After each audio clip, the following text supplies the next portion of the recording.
Welcome to another episode of the Reading List by Bahari Sons Booksellers.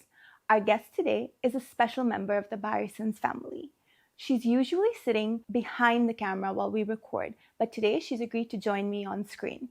I'm talking about my big sister, historian and best-selling author Aanchal Malhotra. Today, we'll be exploring Aanchal's debut novel, The Book of Everlasting Things. I can already tell this is going to be a super fun conversation, so let's get into it. Aanchal, welcome to the Reading List. Thank you so much for having me. We're really excited you're on this side of the camera today and not behind it. It's pretty unusual for me. Okay, so for our listeners who are not familiar with you and your work, can you introduce us to yourself? I am an oral historian and more recently a novelist. And I have written for the past decade and a half about memory, personal history, material culture. And with this novel, The Book of Everlasting Things, I write about two families who are connected to one another over the course of a century, from Lahore in Pakistan to Grasse and Paris in France, and how they navigate large world events like World War I, World War II, Partition, and a self-imposed exile. What drew you to writing about themes of memory and partition? That's a good question. I think if I had to answer honestly, it would probably be that I didn't know anything about my own family history. And it led me to ask questions that had never been asked before to my family members, grandparents, parents, grand aunts, uncles. And I think also the realization that we are people of the oral archive. We pass down our stories orally through, even a bedtime story could actually have originated in family history. And the way in which we archive our stories isn't always written. And so there is a risk of those histories, those intimacies being lost. Mm-hmm. And I think I realized that when speaking to my elders, that these were stories and periods of time that they had lived through that was so momentous, and there was no human archive of that, or if it was, it wasn't abundant enough. So I began writing specifically about partition and relatedly about personal memory, personal history, material culture, the things that I suppose the things that join people of the subcontinent, those intangible things. We both grew up in a book family, but I feel like it shaped us both in very different ways. How did it shape your love for literature? Firstly, I think I took completely for granted that books were always there around us. And I never realized what an enormous privilege it was to have an access to books. And I think later in life, I realized that people come to books much later because it is not always so easily available to them. So that was one, that they were like an extension of you. They were always there. They were, our family always wanted us to read, though I never remember anyone telling us we had to read this, this, or this. And I don't ever also remember anyone reading to us as children. Right? But I think because you grow up in an environment that is always book-lined, you never think that you will have anything important enough to be one of those books. So I never had the desire to be a writer. I never thought I could. I never thought I would have thoughts that were as substantial, because you're surrounded by the greats. And my desire was to be a reader. So I was always a voracious reader, and I understood the incredibly transportive quality of books. And I think that for me is the most precious gift of being born into a book family, that you can travel the world through different ages, become different characters, learn about empathy. Because book is always a friend, and it's always there. What was the first book you remember ever reading? I asked you that question the other day, right? I don't know why Noddy is coming to mind.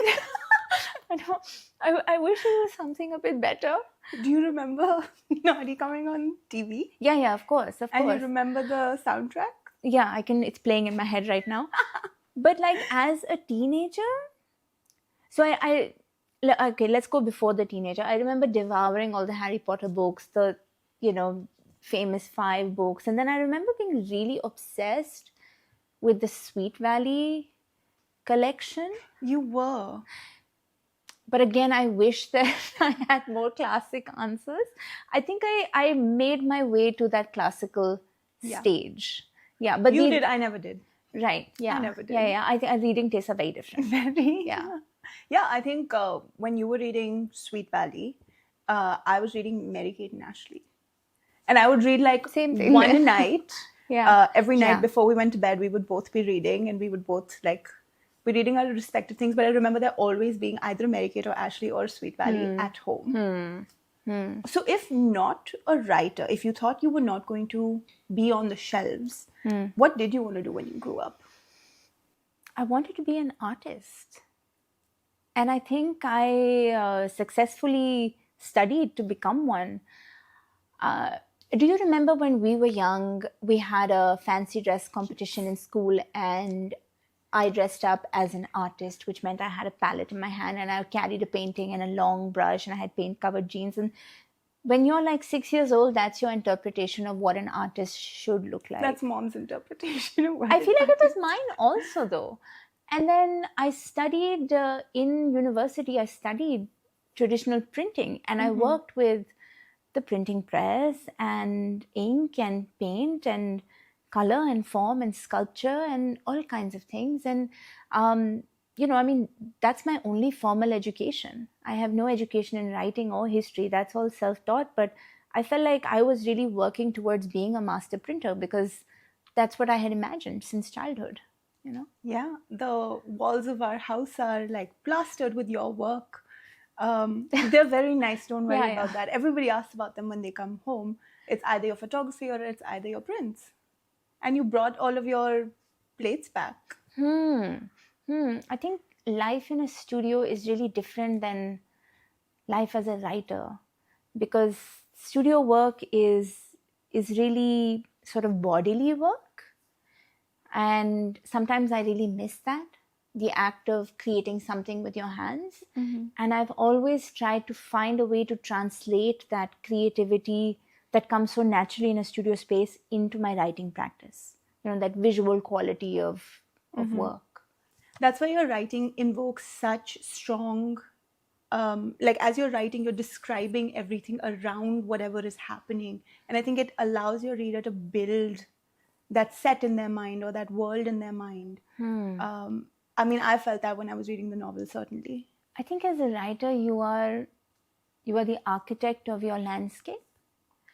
And maybe when you're constructing making a piece of art, maybe you don't feel that because you take that visual for granted.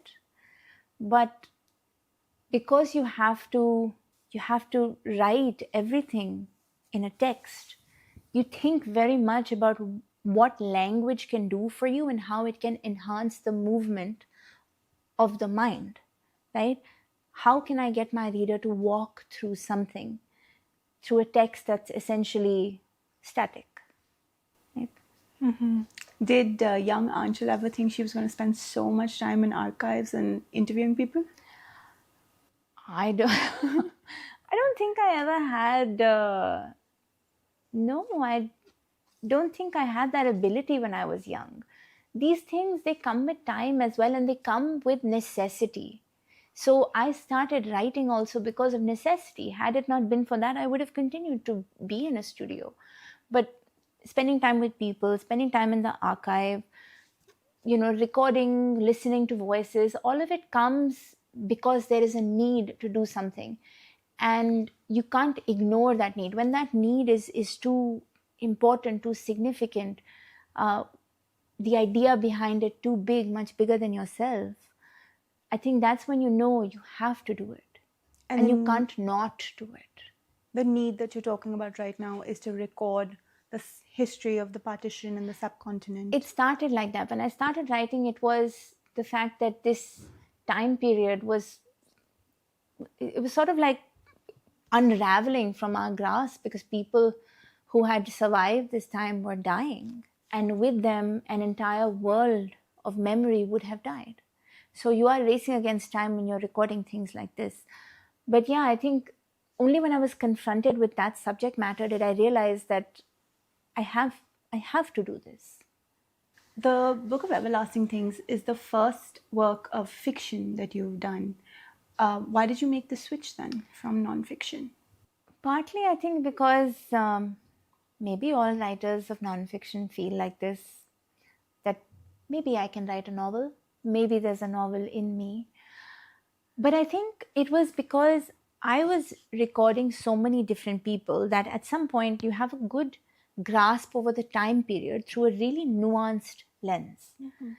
That you start to wonder, is history abundant and malleable enough for me to insert fictional characters into this landscape I know so well, and for those characters to assimilate into that landscape? That have I familiarized myself so much with the world of the past that I can create my own characters to walk around that world? And so as I was recording stories, in your head you start to stitch them together a little bit, and then you start to dream about them, and then you start to really formulate characters, borrowing from things around you and things that people have said maybe on your nonfiction interviews. And I don't know, I think fiction is liberating also, in a sense that the creation of a narrative from scratch, to be the architect of that is a whole other kind of undertaking than any kind of nonfiction. And it was liberating. It was really difficult for me because I had, kind of trained myself in nonfiction. However challenging it is to write fiction, it is a really fulfilling process. It was for me. And so was the process of doing research and then writing the nonfiction books and the book of fiction, were they very different for you? So from my 3 books, 2 are nonfiction. The first looks at survivors of partition.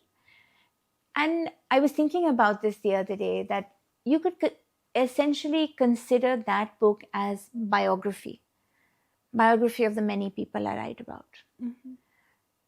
The second book looked at the younger generation of partition affected families, people like you and me, and how the event of partition is still amongst us. Its repercussions are still being felt.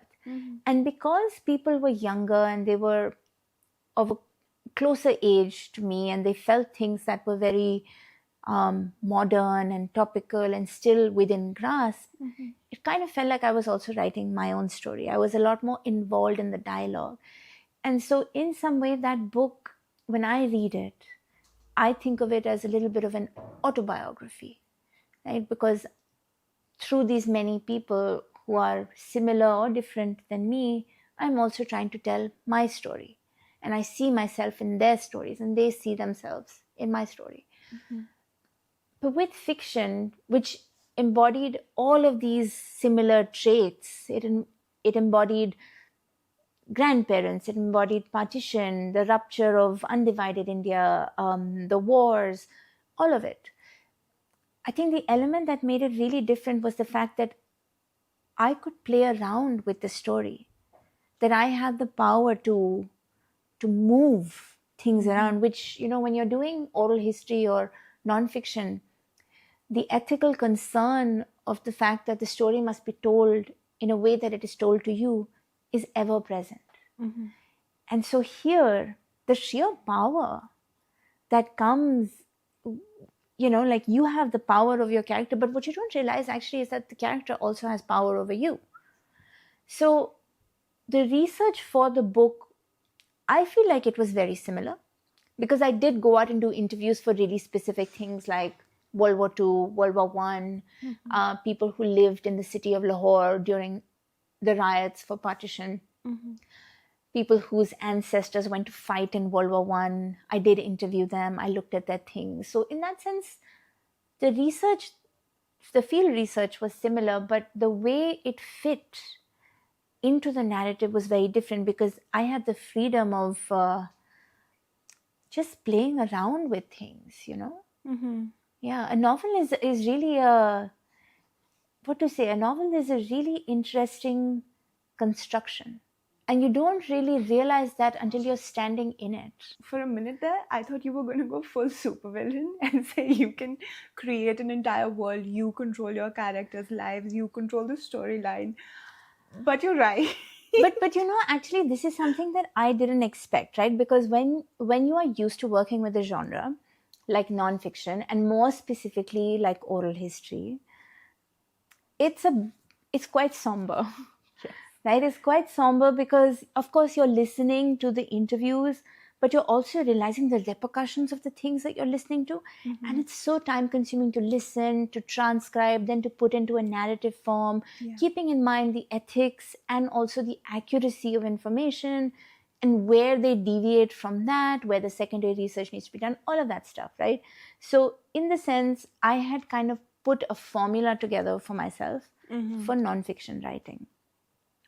With the novel, there were things that were so unexpected. I'll give you an example. There is a character in the book that makes seemingly racist comments to one of the main characters. And that comment was always supposed to be there. It was always supposed to be like a nudge to the fact that you are not like us, you are different. When the time period of the riots begins in the novel, it was really strange because I knew that this main character would be walking on a road and they would see a dead body up ahead. But what I didn't realize is, and as I was writing, it came out pretty naturally, that dead body is that racist man. Yeah. And in my head, somehow I was like, yeah, this is the fate he's going to meet. Because of, obviously not because of what he said, but the thing is that when you start to live in the world of the novel, there are things that happen that you cannot control because your subconscious is making connections faster than maybe you are making in the writing process. So for me, because the novel was set in a time period that was so different from the time we live in now, it took me some time to get into it. It's almost like stepping into a stepwell. You're going deeper inside, and it's showing you, it's revealing more of itself. I'm thinking like when you walk into a bauli, you're walking into the world of water in a way. And I feel like when I was really in the novel, I was dreaming about it. I was thinking about it all the time. I remember the language of that early part of the novel, which is really set in a pre-partition land, is very different from the rest of it because it's a bit old-fashioned. People were old-fashioned. So you start to think like that as well. You start to think, how would they show each other love? How would they show resentment? How would they show fear?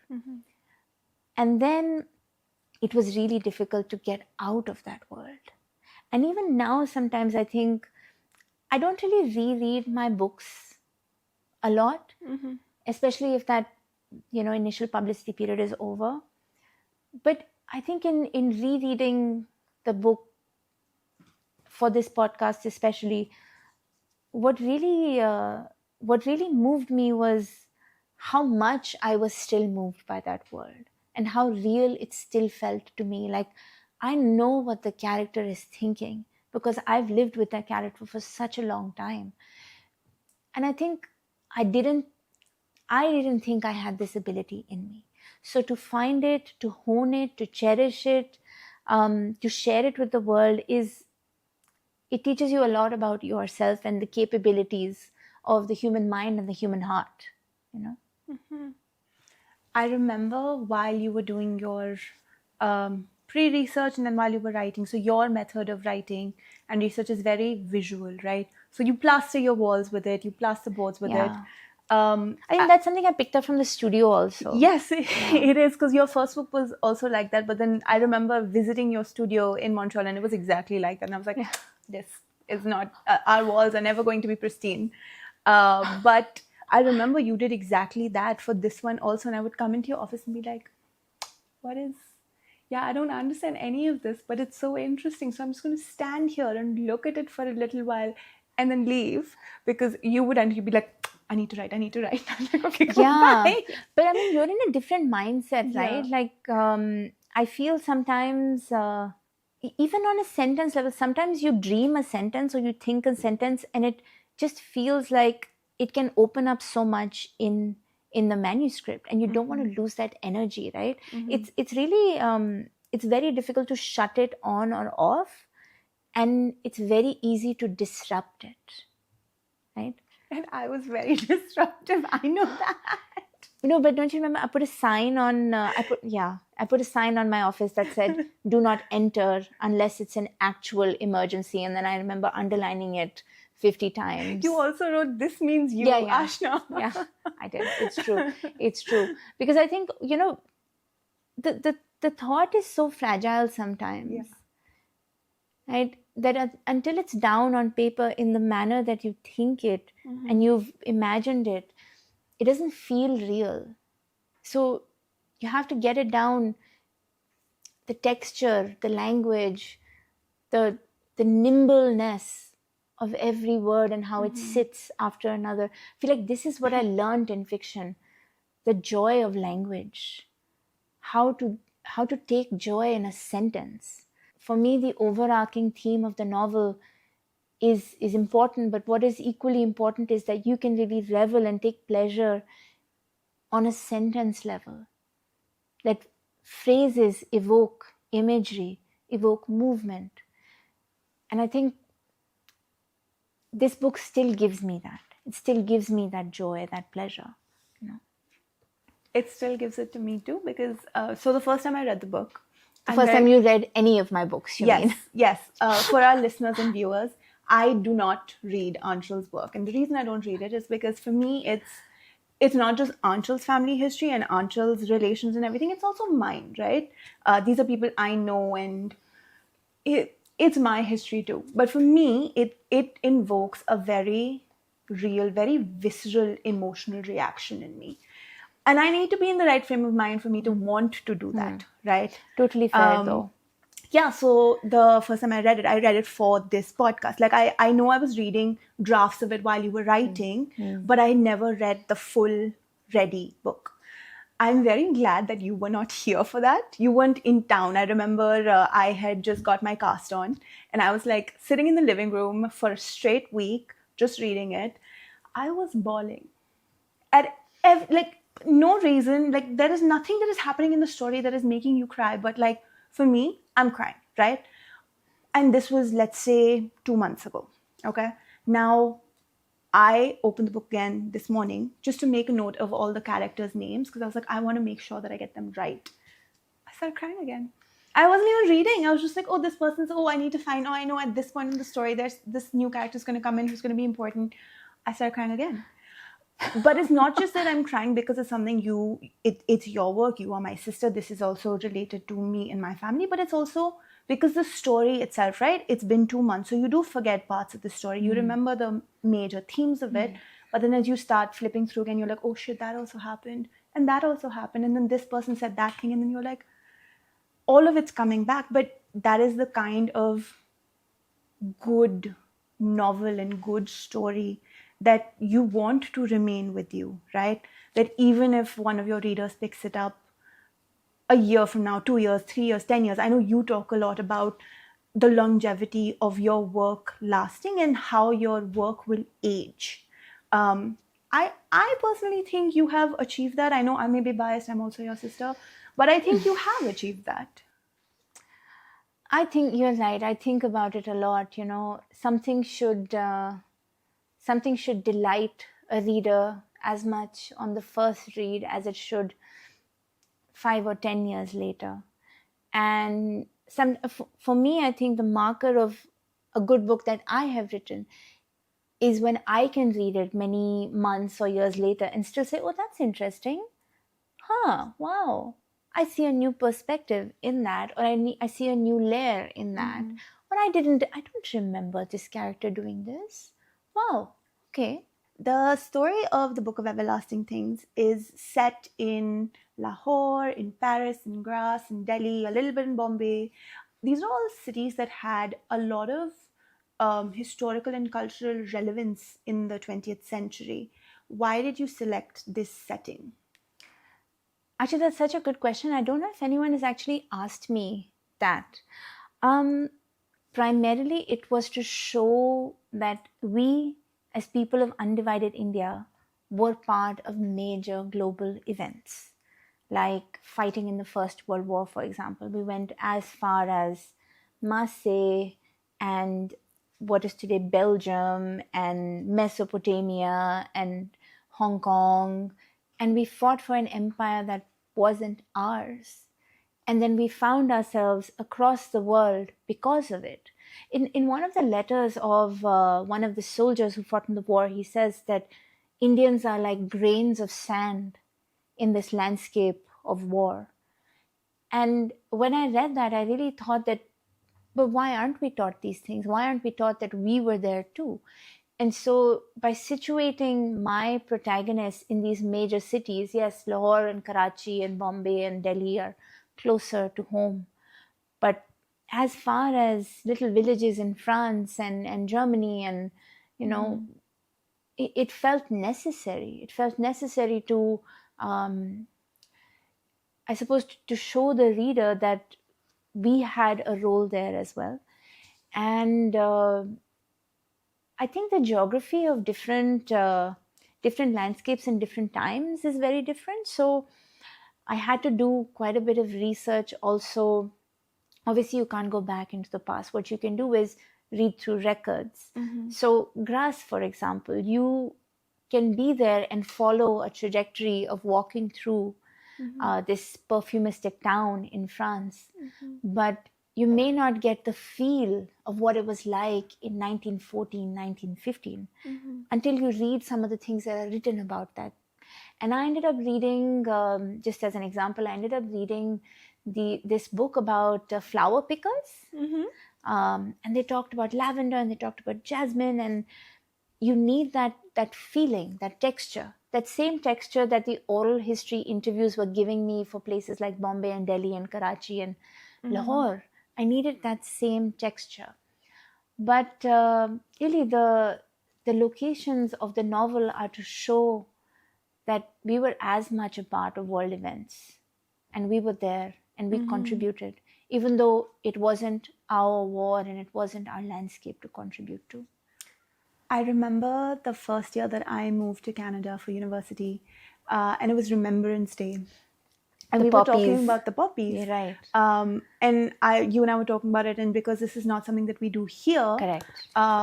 I didn't know what it was. And I was like, everybody's wearing these and I don't know who to ask. And I can't ask somebody because it's going to make me seem stupid. But actually, what's going on? Did you know that Indians were... And then you told me this, and that's how I was like, okay, this is our history too. It's not just a history of the West. Yes. This is something for us to celebrate as well. We have monuments that recognize those soldiers in India as well. Correct. But we not don't talk enough about people them. know about it. India Gate is a World War I memorial. The names on it are the names of soldiers who fought and died there. A couple of years ago in England, they started this khadi poppy. Yes. Where it was the exact same concept, but it was for the Indian Army, the British Indian Army as we were known then. But I don't think it really caught on. But yeah, that red poppy for Remembrance Day is so iconic, yes. And you always wonder, it's strange because when I saw it in Canada, I would always wonder that I didn't have any family that fought in the Great War. Though in making our family tree many years later, I realized we actually have multiple people that fought in the First World War. But I still felt like having written this novel and been so embroidered into the lives of my characters who are based on all kinds of real soldiers, I felt like I also had ownership over that story and the telling of that story, Yeah. And you also went through a lot of letters written by the soldiers during their time in the wars while they were in Europe. I really consider that akin to an oral history archive because when the Indian soldier went to France to fight a war that wasn't theirs on a land that they had never been to, for many of these soldiers, they had never seen water because they were from landlocked villages in India. And to see water was such a big thing for them, the expanse of water. They get to France, they've never seen a society of equality where women are working in the fields, where they can speak to women, where education is far more abundant than it is back home, where freedom, where people are free, and they see this in relation to their lives back home being ruled by the British. So when they're there in their early weeks, they are writing something like 15 to 20,000 letters per week. And because many of these soldiers were illiterate, they are narrating these letters to scribes. And my protagonist, Vivek, becomes one of these scribes, a katib. And they are writing letters, and these letters, before they are sent, they are censored by the British censor mail, which is a very common thing during wartime, because you want to make sure that your soldiers not giving away sensitive information. Exactly. So the British censor mail censors these letters, they translate them, which means they need to find people who read all of these languages: Urdu, Gurmukhi, Hindi, Garhwali, Marathi, Gujarati, Bengali. And they need to translate them, and they need to censor out things that can't go. And then they need to send these letters.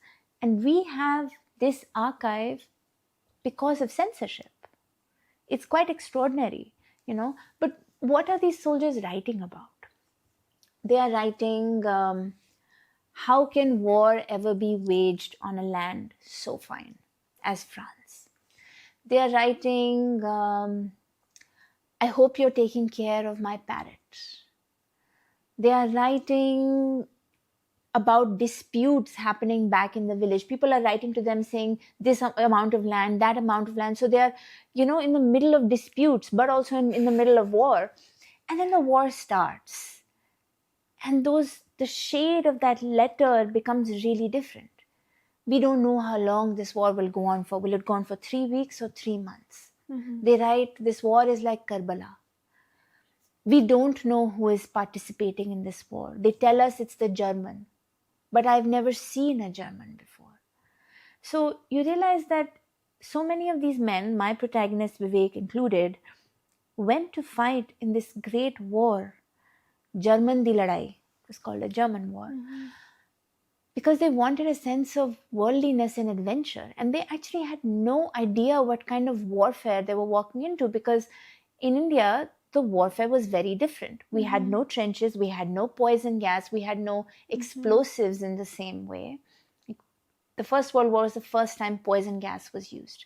And it was used on an Indian regiment. And so the experiences that they are having are totally disconnected from what they thought they would experience there. And I felt like in reading their letters and in using this archive, it was, I suppose, a way to memorialize their experience and also make us aware, you know, of what happened. So in reading their letters, in listening to their voices, in, you know, we don't know the exact words they used because we only know them in translation and in censorship. But I felt like we could understand the texture of their feeling, which would help us understand better and in a more nuanced way our contribution to that war. So as you're building your characters then, how are you doing this? Are you taking from your research, from your life? What do you rely on? Bit of both, I think.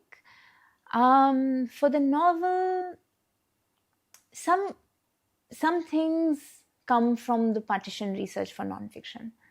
Other things come quite surprisingly, I think.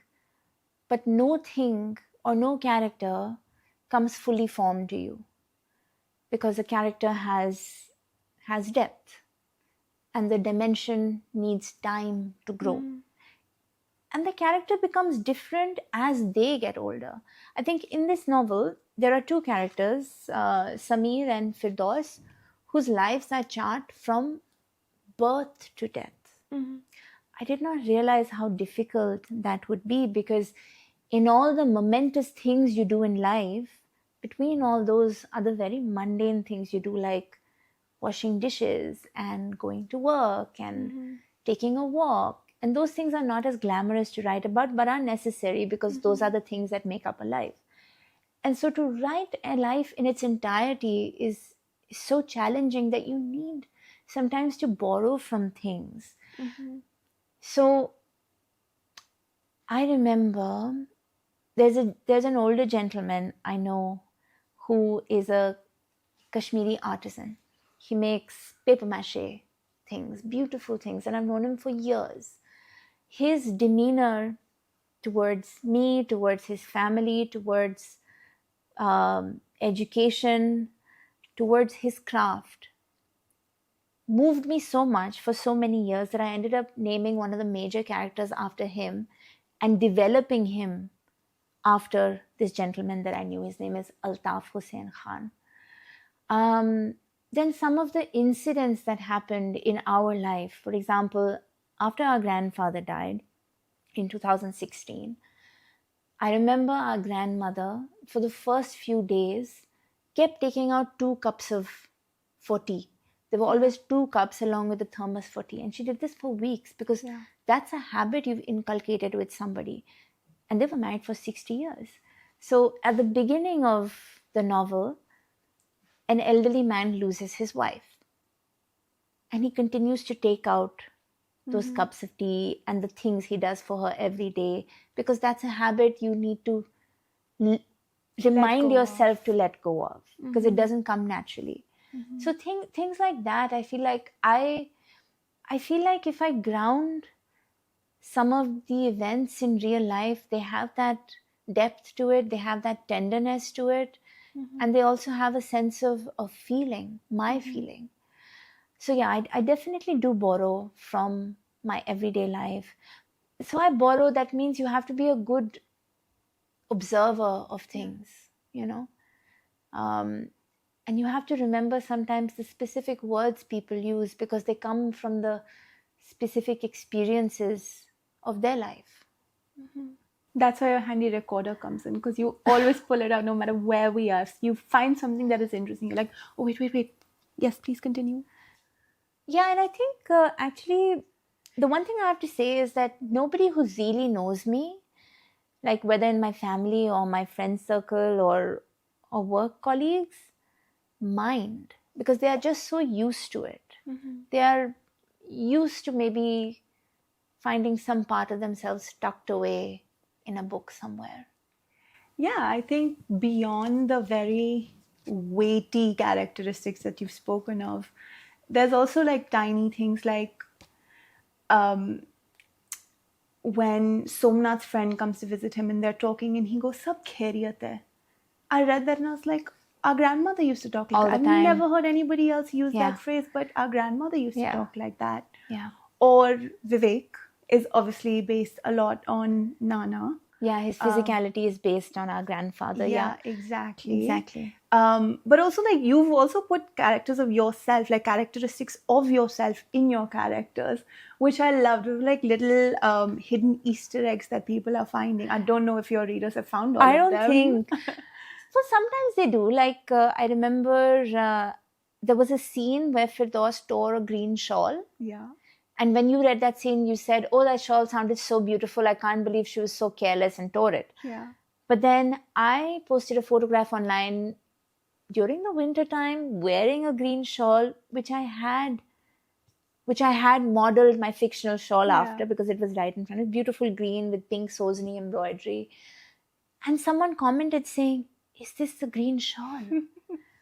And I thought, oh my God, people are really reading carefully. You know, the attention to detail. Like I don't know, I suppose I'm also really blessed to have very nuanced readers, you know. So I feel like you have to do justice to that as well.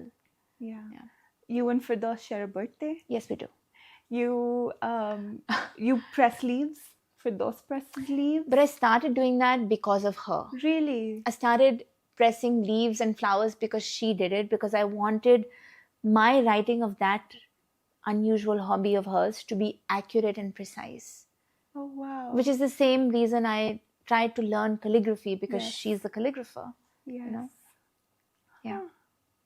I thought that was like a fun quirk because I'm the one who does the hanging of the flowers to dry, and you prefer always picking up the leaves. And I was like, oh, interesting. It's because of Firdaus. Yeah. Okay. So talking about Firdaus and Samir, they come from very different worlds. Samir is a Hindu perfumer's son. Firdaus is a Muslim calligrapher's daughter. Why did you pick this background for both of them?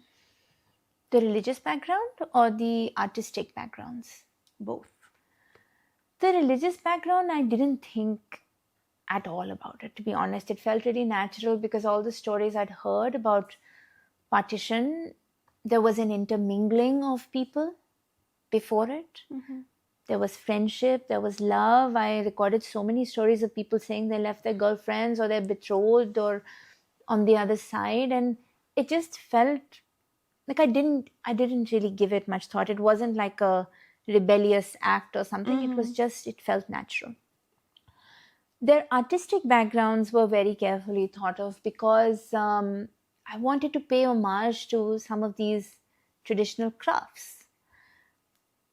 We take a perfume so much for granted, but we don't really realize the enormous labor and art that goes into distilling liquid gold from a flower or a leaf or a herb.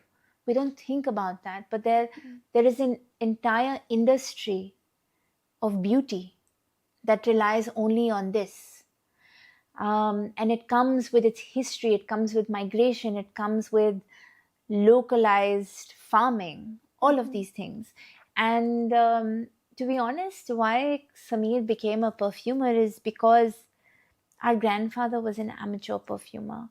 And he used to dabble in things, and he used to do really unusual things, like when he was working at Dabur and he had to make soaps and shampoos and stuff, he would receive these little vials of papaya essence and apple essence and aloe vera, and then weird things like Rambo and flower bunch, which were a mix.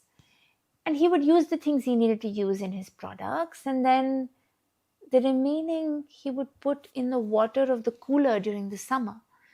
So when the cooler went on, one day the house would smell of papayas, another day it would smell of roses, jasmine, and I felt like that activity, that generosity of kind of cocooning your family in this beautiful garden-like place through smell was so lovely. And Samir grew into a perfumer through that memory. Firdaus became a calligrapher because her father was a calligrapher, and I thought because it was unusual for a young girl to be a calligrapher in those days. And actually it was very difficult to do research for her because there wasn't any information available. And I remember this conversation with a lovely person I had a few years ago. Her name is Sehersha, and she was writing her PhD thesis on female calligraphers in Lahore. Oh, wow. And I said, this is exactly what I need, and I need your help. And we had this great conversation about what Firdaus would have done, how would she have learned things in a world that was essentially male-oriented and very patriarchal. And so Firdaus takes the artistic route even in calligraphy, where she becomes a nakash. She does nakashi, which is the embellishment of manuscripts. And there's real artistry in her work. And that came from the years I spent in an art studio, making paper, making ink, creating things with my hands, things that I so desperately wished I could do. I poured into the manuscript because someone should do them. But I knew how to hold paper to draw on it. And I knew it so well because this is muscle memory. And so I felt like I could write about Firdaus's artistic world through my artistic world. So the book deals with two love stories happening at the same time as very major world events, right? As you're writing this, how did you balance the romance aspect of it with the larger historical events going on? I think the one thing I learned from doing all my initial research on Partition was the arc of a major world event always looks very big and very overwhelming. But that arc is made up of millions and millions of stories of ordinary people. And that cumulatively makes the event what it is. So if I focused on two families, two love stories, a few people, and really tried to tell their stories through the emotions that seemed apt to them and their time, and looked at the world through their eyes, then I would be doing justice to both the world event and the ordinary people who it impacted. I don't really think I did anything specific to balance that, but what I was always focused on was the fact that this was always a family story for me. Yes, there was romantic love in it as well, but there was also familial love, which actually surpasses the romance in many ways. And I wanted those bonds, those relationships to be firm as much in life as in death, which they eventually end up being. So I think that was important to me, to retain the familial love throughout. And the romantic love itself, it has peaks and valleys, and open to interpretation based on who is thinking about it and learning about it. Yeah.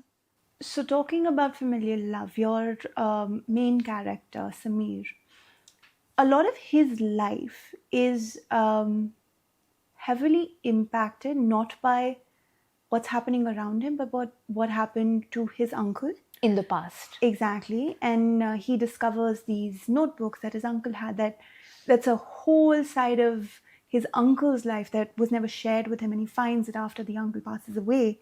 And that really shapes what Samir ends up being as a grown adult, right? So do you think Samir really had a chance to become his own person, or is the past shaping him, or are world events shaping him? Well, just to give a bit of background, so Samir is living in Lahore. He goes through partition and is forced out of Lahore because he's Hindu, and now Lahore is in Pakistan, which is predominantly Muslim. And then he finds his way across the world to France, which is something his uncle also did during the war. And he finds himself with these diaries, as you mentioned. And these diaries have a real hold on him, even more than he could have ever imagined, because they show sides of his family life that he never expected to see. And he learns that his uncle is very much a guide for him after his death as well. Answering your question really simply, I don't think Samir ever had the opportunity to find out who he could be without the shadow of his family. But I don't think he would have ever felt complete had he not had the shadow of his family. Because he lost them all. Sorry for the spoiler, but it's been a few years, so I think it's okay. Had he not lost them all at the age that he had, I feel like things would have been different for him, obviously. But because he lost them when he was very young, he feels that he needs to hold on to any part of them that he can, sometimes even recreate whole people in memory. So I feel like he's very much guided by the past, and that comes in the way of his present. Time and time again, whether that is through marriage or his own relationships or relationships with his children and grandchildren, the past is always a central character and is always going to be a part of every relationship he forms, because he hasn't found a way to either reckon with it or, I suppose, for lack of a better word, put it to bed or keep it in the past. And he feels really influenced by the actions of his now deceased family. Do you think Samir and his wife would have had a different relationship had he never found those notebooks? Yeah, I think so. I feel really bad for Leia sometimes. I did too. But I felt like ultimately she was much happier without him. And she could really be herself without him, because he was a very unfair husband to her. He was not... You see, these are the complexities of fictional characters, where you feel like you may love your character so much, but your character is not a good person. But there is redemption in Sameer's life. He does make up for some of the things he couldn't do. And in that sense, I find him like, when I was writing the novel, Sameer was really my anchor. The novel was really hinged on him, and everything was seen through his prism. Mm-hmm. Yeah. He does redeem himself, because I think the effort that he puts in with the relationship that he has with his granddaughter, I mean, maybe it's because he recognizes a bit of himself and his uncle in her, or because he does want to pass something of himself to the next generation. She is a perfumer, like he is a perfumer, exactly. Like his uncle was a perfumer. Exactly. So, yes, that was his redeeming quality, certainly. Maybe. But then his and Leia's relationship also did develop over time as his relationship with his daughter and then his granddaughter blossoms. So I think Sameer is fine. Right. He'll do okay. So what was the most difficult scene for you to write in the story? I think it was towards the end, with the death of a major character in the book. And it really surprised me, because a lot of people die in the book, whether it is during wartime, whether riot time, of general illness that didn't have any cure in the early 20th century. So there have been a lot of deaths, and I didn't really think I would be so perturbed by a fictional death. But actually towards the end, as I planned on killing off this major character, I just couldn't do it. And I remember keeping a journal about the writing of the book. And in that journal, I write something like, couldn't kill her today, but maybe tomorrow, maybe Wednesday. I would put it off, as if putting it off meant she wouldn't have to die. Mm-hmm. But when she did die, and when I did write that, it felt so finite, because now anything that could have been any kind of reunification of a relationship that could have happened would never happen, because one part of that relationship had finished forever. Mm-hmm. And the saddest thing was that the other half didn't even know.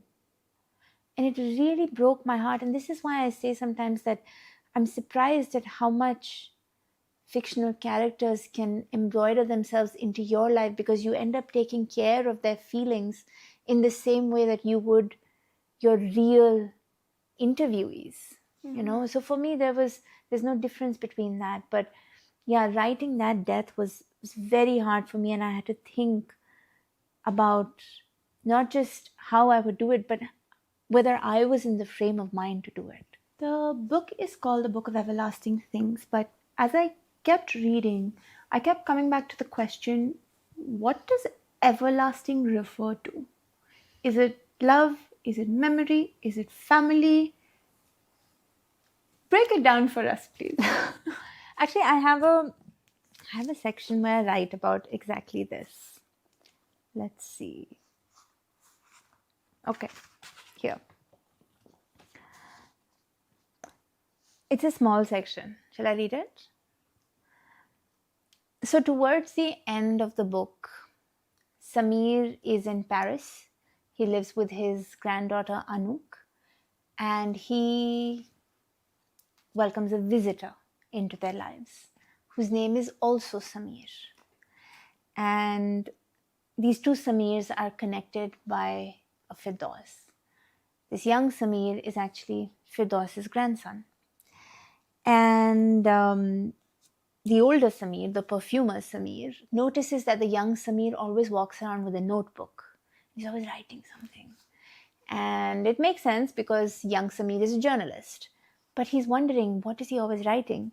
And so he asks him, he says, well, Anouk tells me that you're working on a book. Is that right?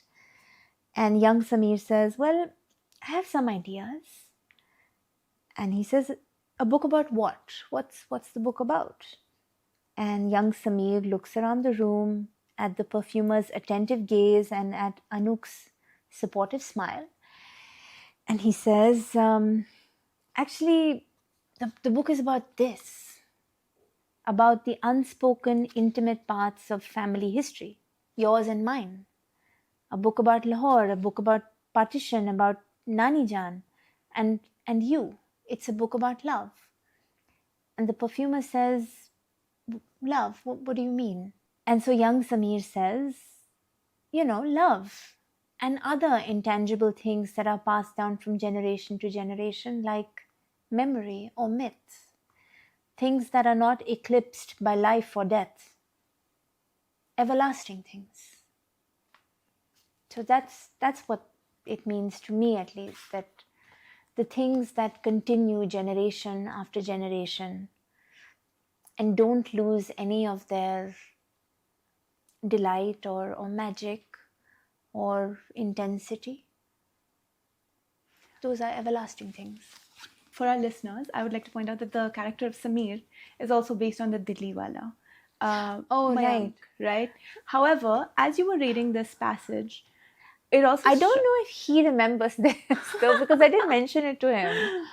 It's in the acknowledgements also, okay, right? Yes. Yes, it is. But yeah, as people read the book, if they're familiar with Delhi and they're from Delhi or they follow the history of the city, Mayank would have come up for them at some point or another. Yeah, and I think what young Samir, this journalist Samir, does is he does the equivalent of what Mayank does in Delhi, but in Lahore. He has a column about the city of Lahore. He goes around and speaks to people and writes in the Dawn newspaper.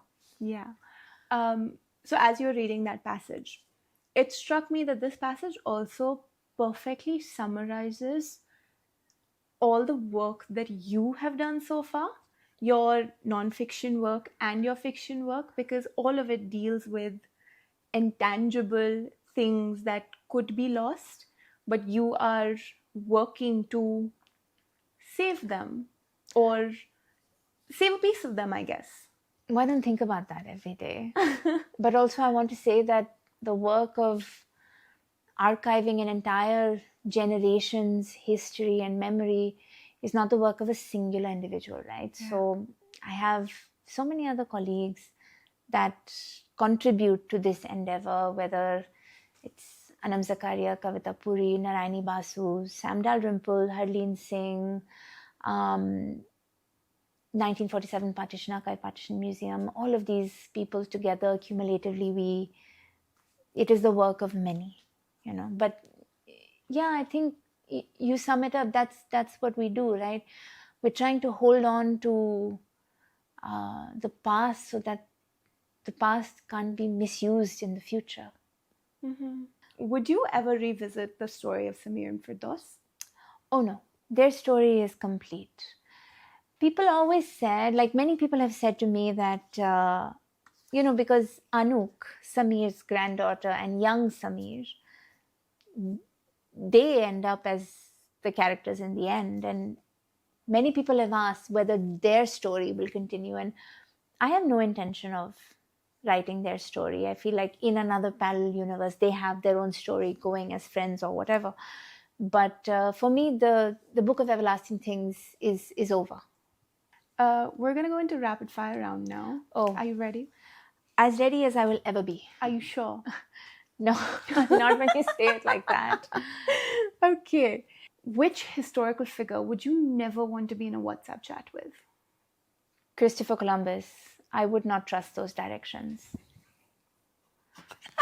Okay. No, would you? I would be more concerned about the pompousness and self-centered that attitude. Also, male ego, but yeah, sure.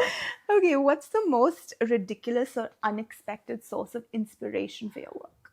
Oh, for a while, I found myself researching the vomit of a sperm whale.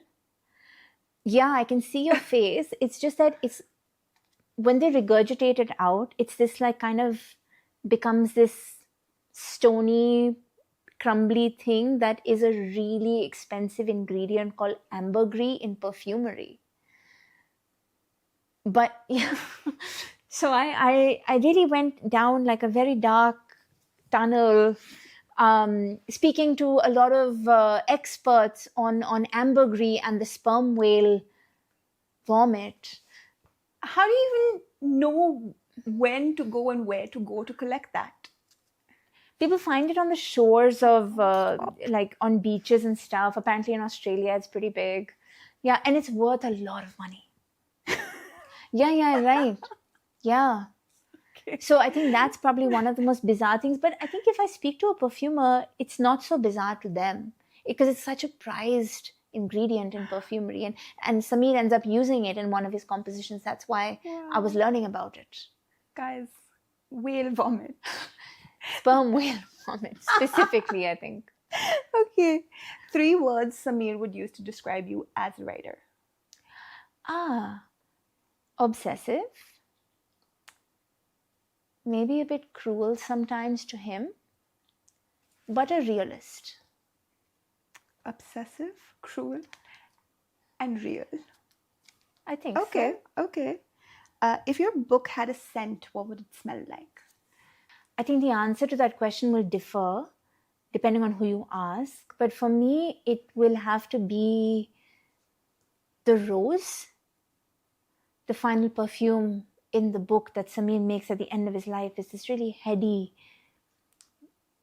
really warm, intense rose. And there is a perfume that has been inspired by the book, right? Yes, Janvi Nandan of the Perfume Library worked with me. Actually, I shadowed her for a long time while researching this book. And so we worked together to create this beautiful perfume called Firdaus.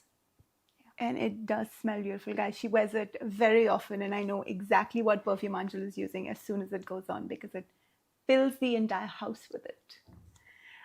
Okay. These are rapid fire questions. Doesn't matter. Okay, fine. If the Book of Everlasting Things was ever adapted for screen, who would play your main characters? So I want to say that this depends very much on a production house and not the writer. But I have given some thought to a few characters. Like I think Vivek would be really well played by Manish Dayal, who is an actor who has so many different dimensions to him. I recently watched Black Warrant and I loved the acting of Zahan Kapoor, and I think he would make a formidable Samir. And then for Firdaus, Sabah Azad. Yeah. I think she's a really nuanced actor. So these are the 3 characters I did think of, if it ever comes to that. Production houses, please take note. Aanchal, thank you so much. This has been such a nice conversation with my big sister, but also I've learned so much about your work that I didn't know before, and I live in the same house as you.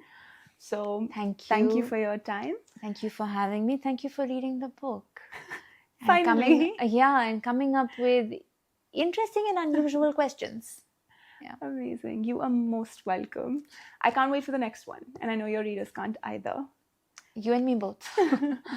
I hope you guys enjoyed this episode of The Reading List. Do remember to like, share, subscribe, and follow us so that other people can find us as well. Bye.